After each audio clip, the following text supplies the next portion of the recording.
Bismillahirrahmanirrahim.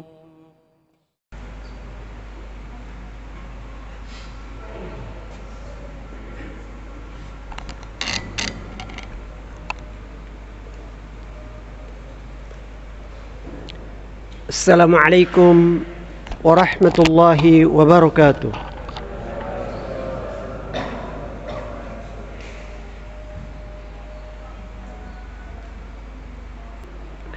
Ma'asyiral muslimin, sidang jamaah Jum'ah wabil khusus jamaah Masjidil Fayyad yang hari ini kita serentak bermuara dan bermunajat pada suatu tujuan, yaitu mendapatkan semua bentuk percikan-percikan kebaikan, semua bentuk percikan-percikan keberkahan, semua bentuk kebahagiaan dalam hidup ini, yang tentu semuanya itu berada pada bingkai rahmat Allah Subhanahu wa ta'ala.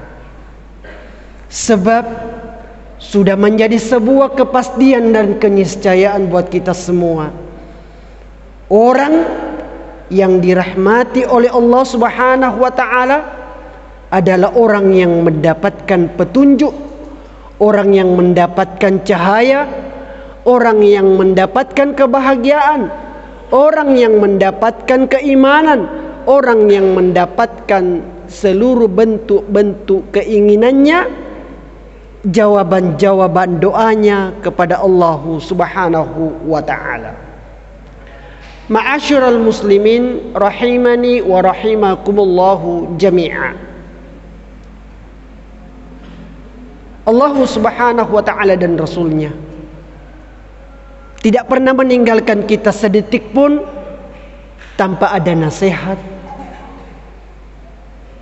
tanpa ada sebuah perjanjian dan keistimewaan untuk kita semua, termasuk keistimewaan yang kita persembahkan pada detik ini.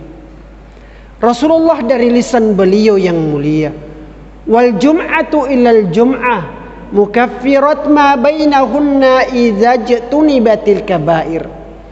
Tidaklah seorang muslim itu diberi sebuah peluang keistimewaan yang besar, sebuah serial Jum'ah mubarakah, karena di dalamnya ada ampunan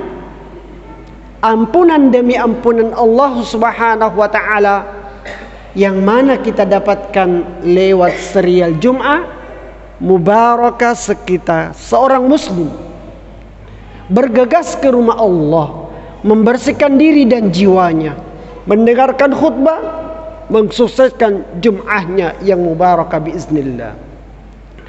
Ma'asyiral muslimin jamaah Jum'ah rahimani wa rahimakumullah. Dalam muqaddimah, khatib menyampaikan dan membawakan sebuah ayat yang begitu menarik,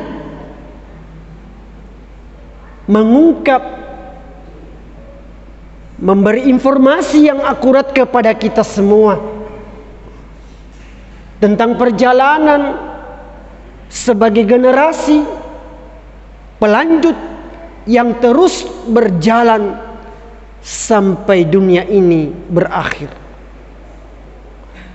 Dalam surah An-Nahl disebutkan, Allah Subhanahu wa ta'ala berfirman, "Iyamsaskum karhun faqad massal qauma karhum mithluh."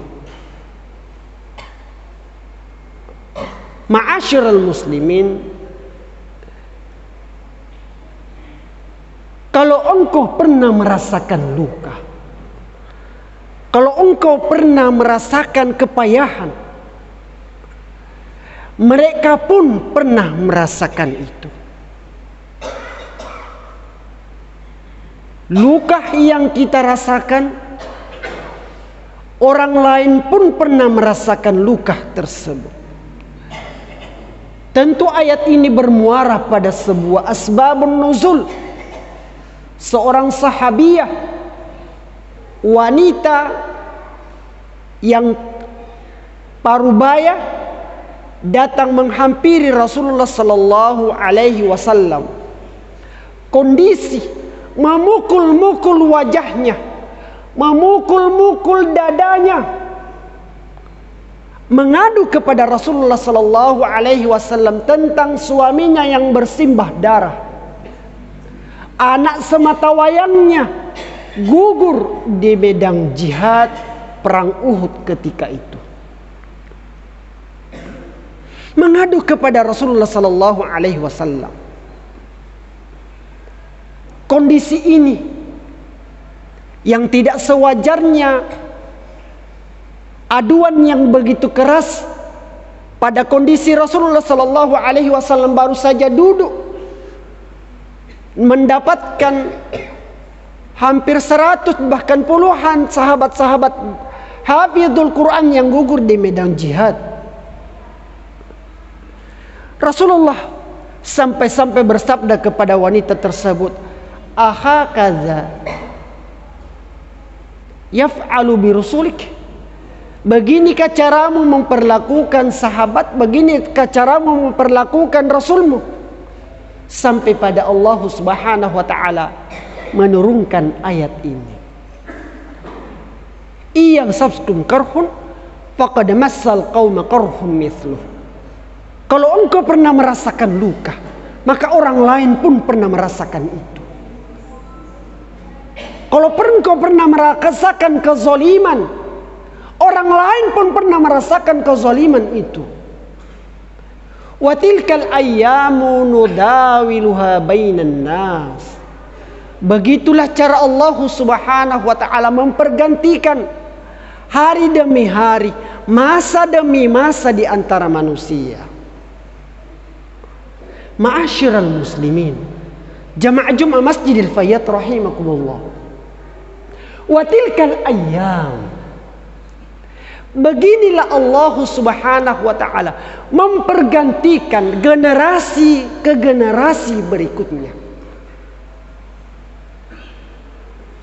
Secara pasti bahwa saat ini kita adalah generasi yang mana sebelumnya kakek dan nenek buyut kita juga adalah generasi, dan kita yang menggantikan generasi mereka.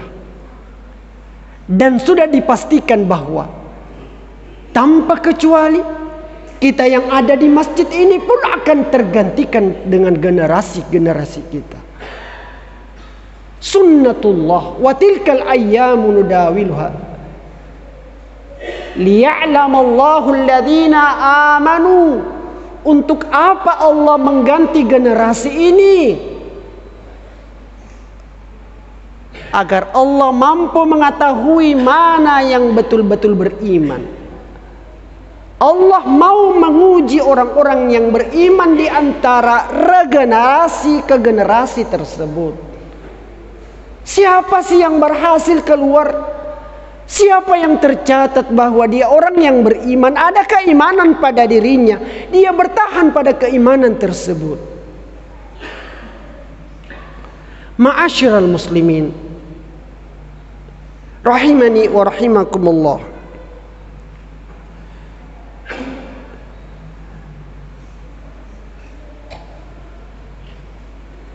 Di sini Allah Subhanahu wa taala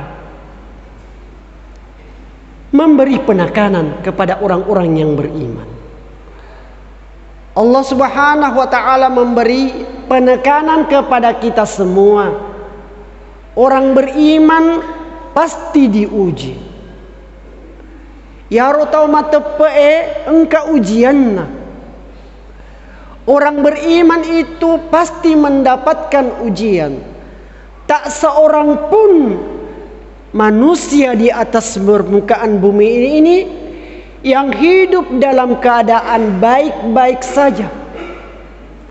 Akan tetapi semua manusia akan menjalani proses, berjalan pada proses takdir ujiannya masing-masing.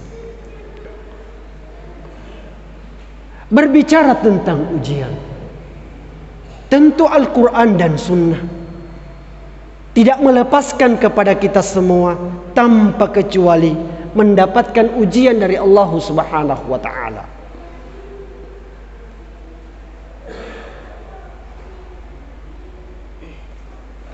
Lalu bagaimana dengan benak yang ada di kepala kita? Pertanyaan-pertanyaan hati yang ada pada diri kita. Mengapa keadaan seperti ini sekarang? Dulu bagus-bagus ji. Kenapa begini sekarang? Dulu ngomong kak, sekarang tidak ngomong kak. Jawabannya satu adalah on proses. Kita berada pada perjalanan ujian. Generasi kita berada pada posisi perjalanan menanjak perubahan ujian tersebut. Ma'asyiral muslimin, kullan naqussu 'alaika minal anba'i minar rusul. Allah mengingatkan, ya Muhammad, saya sudah semua ceritakan tentang kisah-kisah Nabi dan Rasul. Orang-orang yang hebat dengan ujiannya. Orang-orang yang mendapatkan ujian yang engkau dapatkannya Muhammad pada umatmu. Ini pernah terjadi di zaman-zaman dahulu. Cuma beda zaman dan beda porsi dan kadar ujian yang engkau dapatkan masing-masing. Ma'asyiral muslimin, tentu kalau kita orang beriman, bagaimana menyikapi ujian tersebut?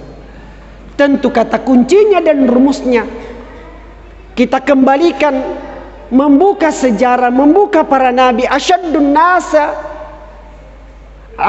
nasa bala'an al-anbiya. Orang yang terdahsyat ujiannya tentu para nabi dan rasul. Hadis ini memberi informasi kepada kita bahwa tidak ada cara lain yang paling pasti, yang paling fokus yang kita lakukan ketika kita ditimpa musibah, kita mengambil ibrah bahwa hal ini pernah terjadi pada zaman Rasulullah, pernah terjadi pada zaman-zaman Nabi sebelum kita. Mengapa kita perlu mengembalikannya? Karena ada timbal baliknya. Ada rasa ingin keredaan takdir tersebut kita terima dalam hati kita. Sebab iman kita sedang berjalan pada diri kita masing-masing. Ma'asyiral muslimin, Nabi Adam alaihi salam diuji dengan anaknya, bahkan dipermalukan dengan sikap anaknya. Nuh alaihi salam diuji dengan umatnya, kerewelan umatnya, bahkan anaknya sekalipun menjadi ujian terberat baginya. Begitu pula nabi-nabi yang lain. Ada nabi jamaah Jum'ah, ada nabi yang diberi ujian dalam kasat mata, ujian yang begitu nyaman dan begitu istimewa, sebuah keistimewaan, sebuah kekuasaan. Ialah Sulaiman alaihi salam. Allah Subhanahu wa ta'ala memberi ujian kekuasaan kepada Sulaiman alaihi salam.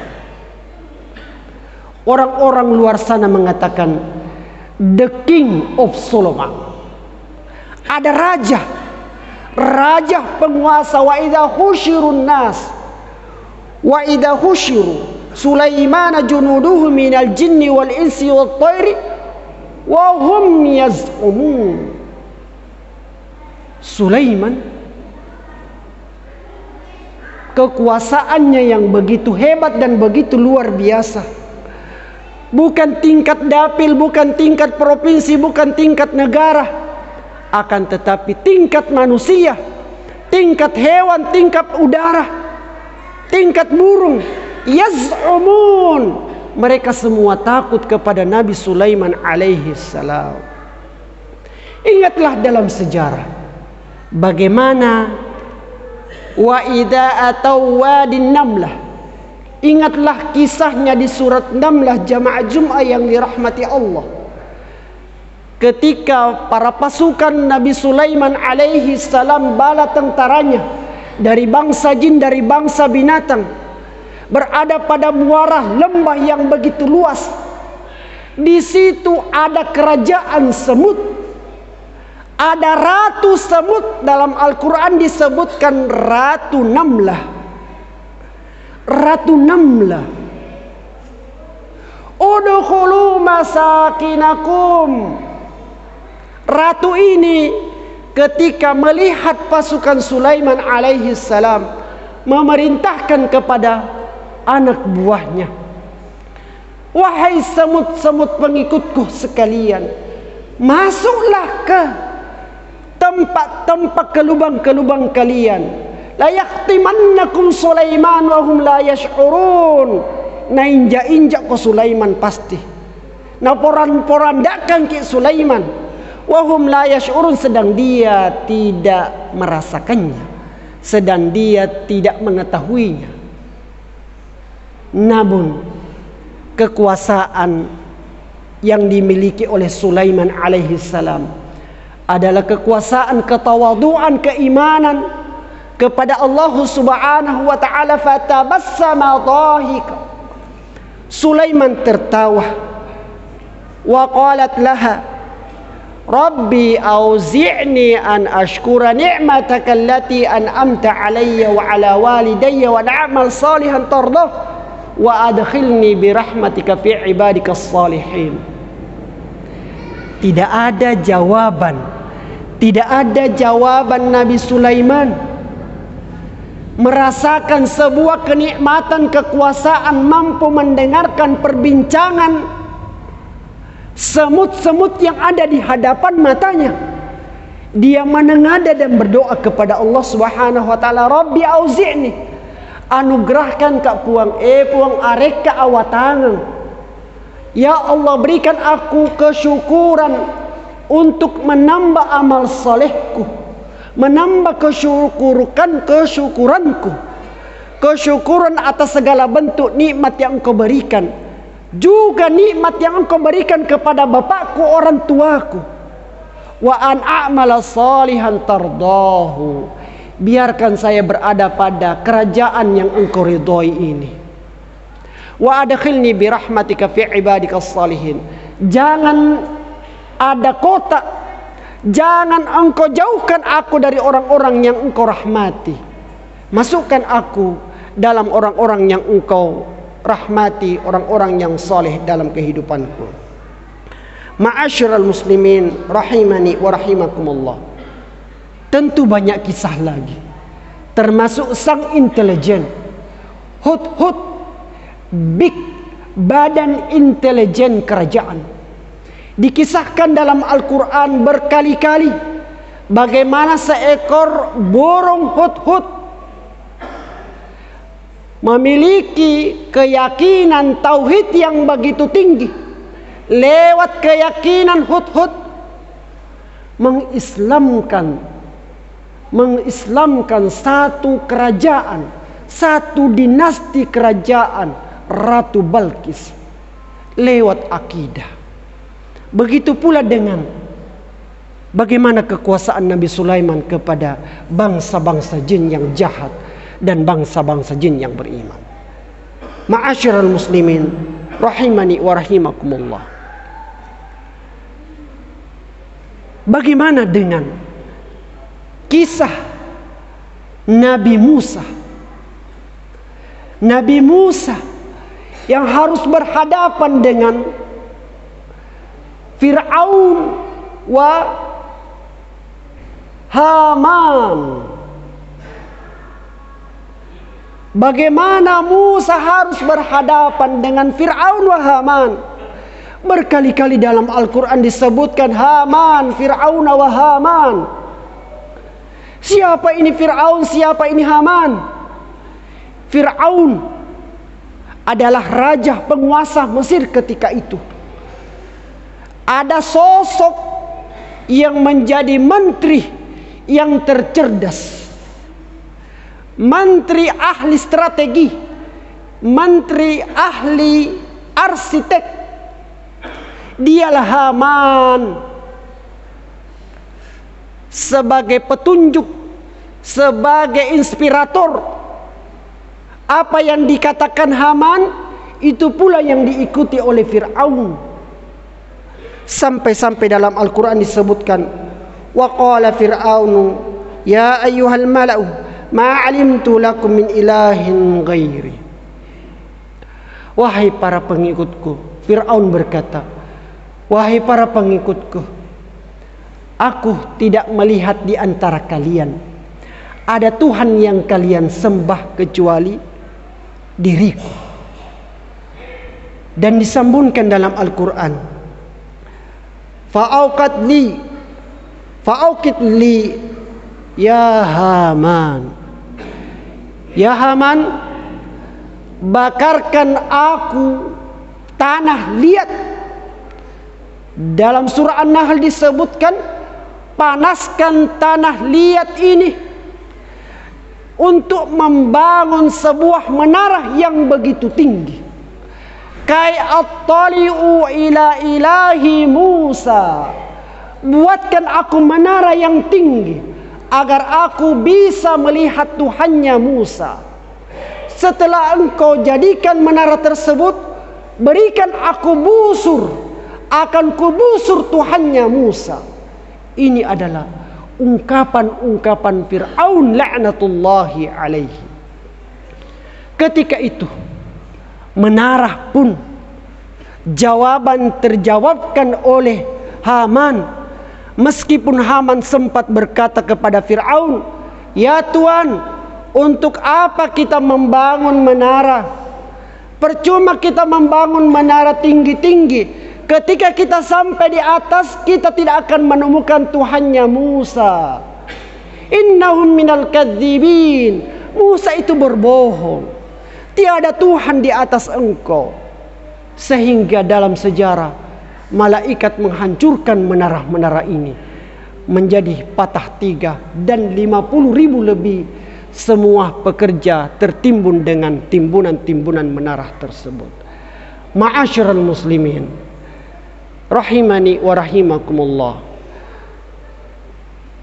Tidak ada ujian yang terberat kecuali ujian yang didapatkan oleh para nabi-nabi kita. Kita diuji dengan ujian yang kadarnya begitu rendah, ujian yang begitu ringan, sehingga agama memerintahkan kepada kita, lihat sejarah. Mari kita membuka sejarah bagaimana para nabi dan rasul diuji oleh Allah Subhanahu wa ta'ala. Ja'alani Allahu minal amilin wal faizin ودخلني وإياكم من الجنة النعيم المقيم. أقول قولي هذا واستغفروه إنه هو الغفور الرحيم.